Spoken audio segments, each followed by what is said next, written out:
¿Qué tal? En esta ocasión vamos a revisar el tema de propiedades coligativas. Acompáñame. Vamos a iniciar definiendo qué son las propiedades coligativas. Estas propiedades son aquellas que dependen solamente del número de partículas de soluto en la disolución, no tanto de la naturaleza del solvente, sino más bien del número de partículas que se encuentren disueltas en la disolución. Y las propiedades coligativas son estas cuatro que veremos a continuación: disminución de la presión de vapor, elevación del punto de ebullición, disminución del punto de congelación y presión osmótica. Vamos a hablar acerca de la disminución de la presión de vapor. Bueno, cuando hablemos de disoluciones que no sean electrolitos, vamos a tener una disminución de la presión de vapor. Por ejemplo, si nosotros tenemos un sólido que es no volátil, la presión de vapor siempre va a ser obtenida de tal manera que multipliquemos a la fracción molar por la presión. Por ejemplo, aquí recordarás que en un manómetro se puede medir la presión que ejerce un líquido cuando está pasando a la fase gaseosa. Y ahora bien, de toda esta presión total que tenemos, la presión ejercida por las moléculas no volátiles es la que se refiere a la fracción de la presión. Vamos a hablar de la elevación del punto de ebullición. El punto de ebullición, bueno, tenemos que hablar primero de la temperatura. ¿Qué es la temperatura de ebullición? Cuando nosotros tengamos un líquido, el líquido va a tender a pasar a la fase gaseosa por sí mismo, debido a que las moléculas tienen cierta energía cinética y logran romper la tensión superficial para abandonar el seno del líquido e ir a la atmósfera. Sin embargo, cuando agregamos cierta cantidad de temperatura, las moléculas alcanzan a igualar la presión de vapor. Entonces tenemos la temperatura de ebullición. Por ejemplo, si nosotros estuviéramos al nivel del mar, el agua hierve a 100 grados Celsius, es decir, cuando tenemos una presión de una atmósfera. Sin embargo, si nosotros nos vamos a una montaña, por ejemplo, aquí veríamos a 8.848 metros que el agua ya hierve a menor temperatura. Requiere una menor presión de vapor, pues claro, porque hay menor presión atmosférica. Si comparamos entre evaporación y ebullición, nos podremos dar cuenta que la evaporación se está llevando a cualquier temperatura que yo tenga el líquido, está pasando a la fase vapor por la misma energía cinética de las moléculas. Sin embargo, en la ebullición ya estamos igualando la presión de vapor, la presión que tienen estas moléculas por escapar del líquido. En la evaporación pues no requiero altas temperaturas. Si se dan cuenta, por ejemplo, en la evaporación de un lago, de un río, puede llevarse a cabo desde 10, 15 grados, 20 grados, etcétera, y no necesitamos forzosamente llegar a los 100 grados Celsius, que es la temperatura a la que el agua hierve, a una atmósfera de presión. Aquí, por ejemplo, en este vaso lo podemos estar observando junto con este diagrama. A medida que vamos agregando temperatura en el sistema, la energía cinética de las moléculas va siendo cada vez mayor, de tal manera que, por ejemplo, ya que hemos llegado a 100 grados Celsius, igualamos la presión de vapor con la presión atmosférica, pues las moléculas libremente están escapando del seno del líquido. Aquí ya tenemos la ebullición del líquido. Vamos a llegar al momento en el cual pues todas las moléculas han abandonado el líquido como tal desaparece, sin embargo pues la molécula de agua continúa en fase gaseosa. La presión de vapor, de lo que estamos hablando, y ya habíamos comentado anteriormente, es la presión ejercida por las moléculas de un líquido a pasar a la fase gaseosa. Se mide con manómetros. Ya habíamos mencionado un dibujo como este, donde tenemos un líquido que si un líquido, bueno, está en forma sólida, que sería un líquido, ya no es líquido, es un sistema sólido, pues no va a haber como tal presión de vapor. Sin embargo, a medida que este líquido congelado se va descongelando y ahora estas moléculas empiezan a ejercer cierta presión, pues vamos a tener una lectura de presión de vapor, misma que al momento de igualarse la presión atmosférica, hablaremos de una temperatura de ebullición. Por ejemplo, diferentes líquidos como el éter dietílico, el agua y el mercurio tendrán diferentes presiones de vapor con la cual igualaremos la temperatura con la temperatura de ebullición, igualaremos la presión atmosférica. Por ejemplo, para lograr tener una presión de vapor de una atmósfera del éter dietílico, requiere una temperatura de 34.6 grados. Es una temperatura baja. Si comparamos con el agua, que el agua requiere una temperatura mayor para lograr igualar la presión atmosférica. Y si vemos el mercurio, pues una temperatura todavía mucho más alta. Y esto obedece claramente a las fuerzas intermoleculares, mientras que aquí en el mercurio tendremos enlaces metálicos que son extremadamente fuertes en comparación de los puentes de hidrógeno que se forman con el agua, pero a la vez los puentes de hidrógeno son más fuertes que estas interacciones que va a haber entre esta molécula, que obviamente es polar, el éter dietílico. Sin embargo, pues no alcanza a formar puentes de hidrógeno y por lo tanto no requiere una mayor temperatura para alcanzar su punto de ebullición. Aquí tenemos el diagrama de fases. Ahora bien, hablando de la elevación ebulloscópica, es decir, elevar el punto de ebullición, sucede lo siguiente. Si nosotros observamos el diagrama de fases de un sistema puro, es decir, el puro solvente, pues va a tener determinada temperatura de ebullición. Aquí es una atmósfera. Entonces estamos considerando que estamos en condiciones normales de una atmósfera.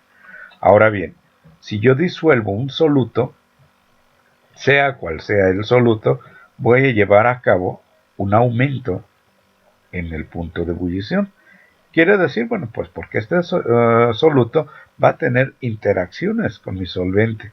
Dado que el soluto se encuentra solvatado, entonces a las moléculas de solvente, bueno, más bien a la disolución, le va a costar más trabajo entrar en ebullición, es decir, igualar a la presión atmosférica. Aquí a esto se le llama entonces al delta Tb elevación ebulloscópica. La elevación ebulloscópica lo obtenemos como la diferencia entre la temperatura de ebullición de la solución, es decir, donde está disuelto el soluto, menos la temperatura de ebullición del solvente puro, es decir, sin el soluto. Y va a ser igual a la Kb por la molalidad. ¿Qué quiere decir Kb? Quiere decir la constante ebulloscópica, que viene del inglés boiling, o puede ser de ebullición. Textos en inglés lo encontramos como Kb, o en textos en el español como Ke. Ahora nos vamos a dar cuenta que esta constante ebulloscópica varía de acuerdo a la naturaleza química de la molécula. Por ejemplo, el agua 0.52. Sin embargo, el alcohol etílico 1.22, éter dietílico 2.02, benceno, que es una molécula no polar, 2.53. Pues podremos darnos cuenta que evidentemente están presentes las fuerzas intermoleculares. El agua forma puentes de hidrógeno, menor constante ebulloscópica a comparación del benceno, que no forma puentes de hidrógeno. Vamos a ver, aquí tenemos un ejercicio. Calcula el punto de ebullición de una solución de 500 gramos de etilenglicol disueltos en 500 gramos de agua. Aquí te damos la constante Kf, que es de congelamiento, y Kb, que es la constante ebulloscópica. Seguramente, si es para el cálculo del punto de ebullición, hay que usar la constante ebulloscópica. Tenemos como referencia la temperatura de ebullición del agua, grados Fahrenheit. Lo recomendable es convertir a grados Celsius. Y bueno, aquí no nos dan la molalidad, pero la molalidad, tú recuerdas que es número de moles entre kilogramos de solución. Entonces podremos darnos cuenta que 500 gramos de agua son 0.5 kilogramos. Ahora, los 500 gramos de etilenglicol, mediante la masa molar, se pueden convertir a número de moles. Tenemos otro ejercicio. Determinar el punto de ebullición de una solución que contiene 78.8 gramos de naftaleno. Ahí está su fórmula, disueltos en 722 mililitros de benceno. Y además te damos la densidad. El benceno tiene un punto de ebullición 80.1 grados Celsius y su valor de constante bulloscópica de 2.53 grados Celsius sobre molalidad. Nos podremos dar cuenta que esta cantidad de volumen con la densidad lo podemos convertir en masa, es decir, en gramos, y posteriormente en kilogramos. Ahora bien, los gramos de naftaleno, mediante la masa molar, que hay que calcularla para el naftaleno, podríamos convertirlos a moles. Una vez teniendo esos moles, dividiendo entre la cantidad de masa en kilogramos del benceno, tendremos la molalidad. Ok, además de tener la molalidad, tenemos aquí el valor de la constante bulloscópica. Entonces, al multiplicarlo, se va a cancelar molalidad con molalidad y nos va a dar la cantidad en grados Celsius, que sería el aumento en el punto de ebullición. Pero bueno, ahora no queremos el aumento en el punto de ebullición, sino quisiéramos saber cuál sería el punto de ebullición final de la solución. Puesto que el benceno tiene un punto de ebullición de 80.1, habrá que sumarle ese incremento. Vamos a hablar de la disminución del punto de congelación. Aquí te presento el diagrama de fases para el agua. Te podrás dar cuenta que si nosotros ahora vamos a hablar de congelación, vamos a pasar de la fase líquido a sólido. Si consideramos una atmósfera de presión, podremos darnos cuenta que estamos en esta transición. Sin embargo, la línea punteada representa el punto de fusión abatido, es decir, disminuido. Cuando un líquido le agregamos una sal y se disuelve, entonces el líquido disminuye su punto de congelación. Por ejemplo, cuando al hielo le agregas un poco de sal, pues ahora el punto de congelación del agua disminuye. Aquí lo tenemos con otro diagrama de fases, donde el disolvente puro está en color rosa o magenta. Ahora bien, agregándole un soluto, ahora vemos cómo existe un cambio en esta transición, es decir, se ha recorrido hacia la izquierda, disminuyó su temperatura de ebullición. Bueno, cuando vamos a tener dos condiciones. Primero, puede ser que el soluto que agregué se disuelva en el agua y no sea un electrolito, o puede ser que sí lo sea. Vamos a hablar posteriormente de esa condición. Y bueno, el delta TF es la diferencia entre la temperatura de fusión, es decir, el punto de congelación del solvente puro, menos el punto de congelación ahora de la solución. Si comparas con la ebulloscópica, aquí se encuentran invertidos. Y esto va a ser igual a la constante de congelación del solvente multiplicado por la molalidad. Aquí está. Y nuevamente, si hablamos de F, es en inglés freezing, o C sería congelamiento. Y este incremento o aumento en la temperatura de congelación va a ser igual a la KF por la molalidad nuevamente. Y date cuenta que podemos observar que hay fuerzas intermoleculares que intervienen para variar esta constante. Aquí vamos a hacer un ejercicio. Determine el abatimiento, es decir, la disminución del punto de congelación de una solución que contiene 30.7 gramos de glicerina en 376 mililitros de agua. Aquí te dan las constantes y tendrás que seleccionar la adecuada. Muy bien. Ahora vamos a revisar este ejemplo. Aquí te piden determinar el punto de congelación de una solución que contiene 10 gramos de cloruro de potasio en 1100 gramos de agua. Y te dan las constantes. Obviamente sabemos que freezing es la que nos interesa. Boiling no, porque no nos interesa aquí que hierva. Nos pide de congelación. Pero observa algo. El cloruro de potasio, a diferencia de la glicerina, el cloruro de potasio es un electrolito fuerte. ¿Eso qué quiere decir? Pues que se va a separar en sus iones. Y si contamos, tenemos un ion potasio y un ion cloruro. Es decir, 2 iones. Eso es importante. Ahorita vamos a hablar acerca de ello. La masa molar del cloruro de potasio es 74.5 gramos sobre mol. Tenemos 10 gramos de cloruro de potasio. Bueno, hacemos la conversión a moles y son 0.47 moles. El cálculo de la molalidad se da dividiendo este número de moles entre la masa total. Aquí la masa total, que tenemos 1100 gramos de agua, pues es 1.100 kilogramos. Al dividir moles entre kilogramos nos sale esta molalidad. Pero ojo, ¿recuerdas que te dije que es un electrolito fuerte? Es porque se separa en iones. Y como podemos ver, se separa en 2 iones. Por lo tanto, existe un parámetro llamado factor de Van Hoff.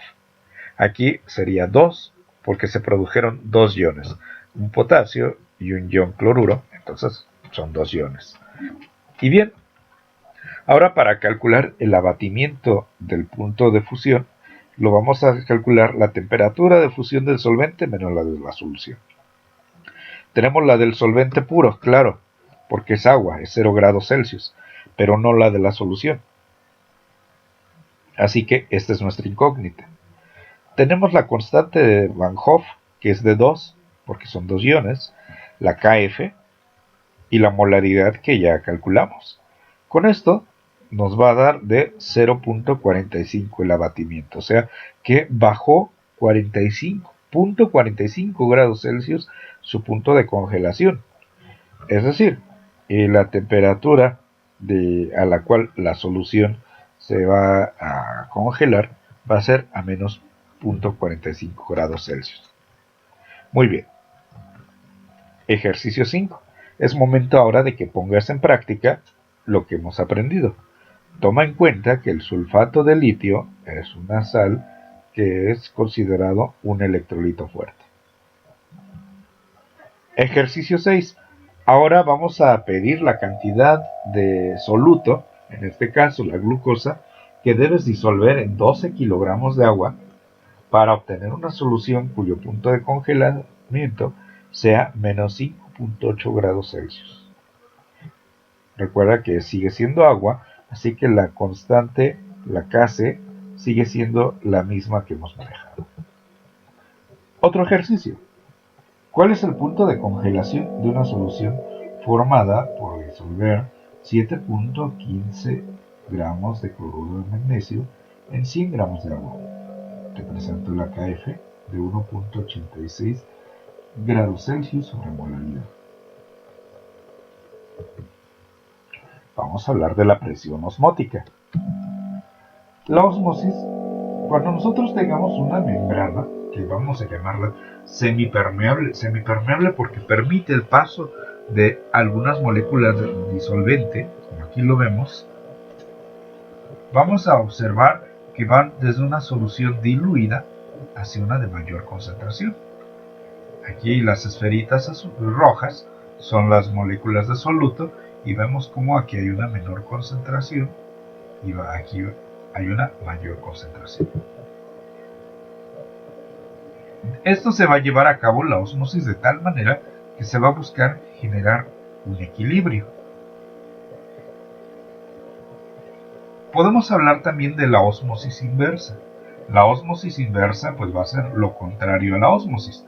Mientras que en la ósmosis pasábamos de una solución, las moléculas de disolvente atravesaban la membrana porosa para ir de una solución diluida a una de mayor concentración, ahora en la ósmosis inversa ocurre lo contrario. Las moléculas de solvente pasan a través de la membrana semipermeable desde una solución más concentrada a una solución diluida, pero como es un proceso que no es espontáneo, requiere que se agregue de una fuerza externa, en este caso una presión, que es la que obliga a ese cambio. La presión osmótica se puede calcular mediante la multiplicación de la concentración molar, la constante de los gases ideales, por la temperatura. Ahora, si hablamos de dos disoluciones que tienen diferente presión osmótica, esto se debe a la concentración de solutos que hay en ellos. Podremos tener una solución hipertónica, que es la que contiene mayor concentración, y la solución más diluida se llama hipotónica. Y esto tiene efectos interesantes en el mundo cotidiano. Vamos a ver, por ejemplo, normalmente vamos a hablar de un glóbulo rojo. Sabemos que la sangre tiene cierta salinidad. Entonces, inclusive te darás cuenta que cuando una persona está en un hospital, le administran suero a su sangre, pues este suero tiene determinada concentración salina. Y esto se debe a que en el interior del glóbulo rojo también hay una concentración de sal, de tal manera que hay una solución isotónica. Afuera de la célula hay la misma concentración salina que en el interior. ¿Qué sucedería si ahora estos glóbulos rojos se colocaran, por ejemplo, en agua destilada? El agua destilada, que es muy baja en sales, prácticamente no contiene sales, entonces tendremos una solución hipotónica, es decir, de baja concentración. Y si tú te das cuenta, de acuerdo a la ósmosis, el movimiento de las moléculas de solvente, es decir, el solvente es el agua, va de la región más diluida a la más concentrada respecto al soluto. Entonces, como aquí adentro de la célula está más concentrado de soluto, el agua va a entrar, hasta que la célula no va a aguantar más y va a explotar. Va a existir algo que se llama una lisación. Esto conviene en las plantas, por supuesto, porque aquí, como tenemos, a diferencia de la célula animal, donde no existe una pared celular, que sería como un esqueleto de la célula, en las plantas, como sí tenemos esa pared celular, pues conviene que haya más agua, porque así las células van a estar más ampliadas y van a tener lo que se llama turgencia. En el caso de una solución isotónica, bueno, pues va a haber un equilibrio. Quizás las plantas no van a estar tan vivas como si lo viéramos en una solución donde se riega constantemente con agua.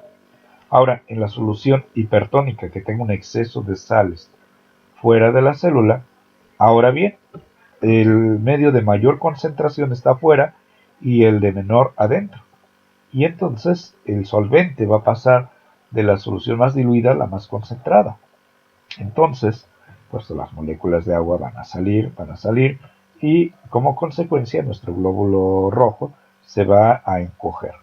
Lo mismo sucede pues con una célula vegetal, y entonces vamos a tener un efecto que en biología se llama plasmólisis. Bueno, ese efecto hipertónico aquí es muy conveniente porque mediante ello podemos, con una solución salina o con exceso de sales en un medio hipertónico, hacer que las células de las bacterias, de los microbios, pierdan agua y por lo tanto mueran, y entonces es un método efectivo de conservación. Aquí está lo que te decía de las plantas. Requieren altas cantidades de agua para tener esta turgencia. Bueno, el agua es equilibrada. Bueno, aquí vemos esta planta que bien no está tan de pie como la planta que tenemos a la izquierda, y definitivamente cuando se pierde agua, que la planta se empieza a secar, pues esto es lo que va ocurriendo con sus células. Se van encogiendo, a pesar de que tenemos la estructura de la membrana y de la pared celular. La membrana celular se encoge, la pared celular pues sigue como tal rígida, pero podemos observar el efecto en que la planta se encoge y la planta se va marchitando hasta que muere. Muy interesante todo esto de las propiedades coligativas. Te invito a leer más del tema y hasta la próxima.